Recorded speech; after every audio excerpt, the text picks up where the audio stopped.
और इसी के साथ खबरों में आगे बढ़ेंगे। मंत्रिमंडल की बैठक के बाद सीएम नायब सैनी का बड़ा बयान सामने आया। आज की बैठक में कई मसलों पर चर्चा हुई है। फसल खरीद, लोगों को बिजली पानी देने के मामले पर जो है चर्चा की गई है। इसके साथ ही अधिकारियों को भी जरूरी दिशा निर्देश दिए गए हैं। तो सीएम नायब सैनी का ये बैठक के बाद बड़ा बयान सामने आया है। मंत्रिमंडल की बैठक के बाद सीएम नायब सैनी ने कहा कि तमाम मुद्दों को लेकर बातचीत हुई है। इसके साथ ही आगामी रणनीति को लेकर भी चर्चा की गई है, क्योंकि कुछ ही दिन लोकसभा चुनाव को बचे हैं और ऐसे में आगे किस तरह से काम करना है, आगे की जो रणनीति है वो बीजेपी की ओर से तय की गई है। इसी के साथ जो जरूरी दिशा निर्देश थे वो भी अधिकारियों को दिए गए ताकि लोगों को किसी तरह की कोई दिक्कत परेशानी ना आए। इसको लेकर सीएम नायब सैनी की ओर से जो है जरूरी दिशा निर्देश अधिकारियों को दिए गए हैं।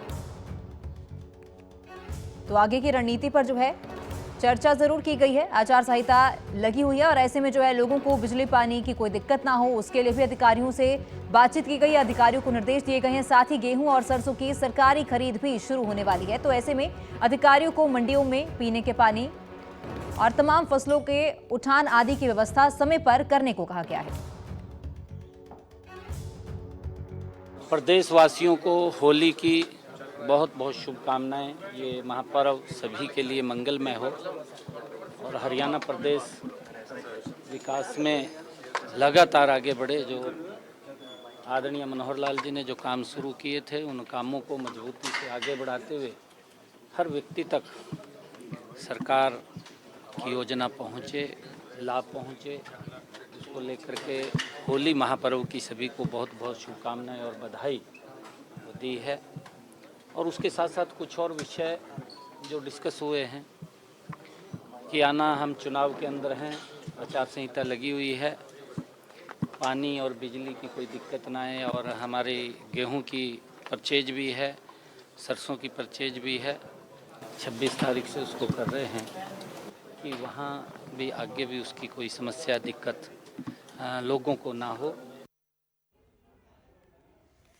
तो आज की बैठक के बाद कई मसलों पर जो है इस बैठक में चर्चा हुई है और बैठक के बाद जो है सीएम नायब सैनी का भी बयान सामने आया है। उन्होंने कहा कि तमाम मुद्दों को लेकर जो है बातचीत हुई है, लोगों को किसी तरह की कोई दिक्कत परेशानी ना हो और फसलों के उठान को लेकर भी जो है अधिकारियों को निर्देश दिए गए हैं। इसके साथ ही आचार संहिता लगी हुई है, तो ऐसे में लोगों को कोई दिक्कत परेशानी ना हो, बिजली पानी की समस्या लोगों को ना झेलनी पड़े, इसको लेकर अधिकारियों को जरूरी दिशा निर्देश दिए गए हैं। तो आज की बैठक में कई मसलों पर चर्चा हुई है, अधिकारियों को जरूरी दिशा निर्देश दिए गए हैं। सीएम नायब सैनी का जो बयान सामने आया, उन्होंने पहले होली की शुभकामनाएं दी और इसके साथ ही उन्होंने कहा कि तमाम मुद्दों को लेकर हरियाणा में जो भी तमाम मुद्दे हैं उनको लेकर बातचीत की गई है। आचार संहिता लगी हुई है, चुनाव में कुछ दिन का समय बाकी रह गया है, तो ऐसे में आगे किस तरह से काम करना है, लोगों को कोई दिक्कत परेशानी ना हो, किस तरह से आगे की रणनीति जो है तैयार की जाएगी, इन तमाम चीजों को लेकर इस बैठक के दौरान बातचीत हुई है। और उसके बाद बैठक के बाद जो है सीएम नायब सैनी मीडिया से रूबरू हुए और उन्होंने इसकी जानकारी दी कि तमाम मुद्दों को लेकर इस बैठक में चर्चा हुई है। फसल खरीद, लोगों को बिजली पानी के मसले पर चर्चा हुई है कि लोगों को किस तरह से बिजली पानी मुहैया करवाना है कि लोगों को कोई दिक्कत परेशानी ना हो। अधिकारियों को जरूरी दिशा निर्देश दिए गए। आगे की रणनीति पर भी चर्चा की गई है।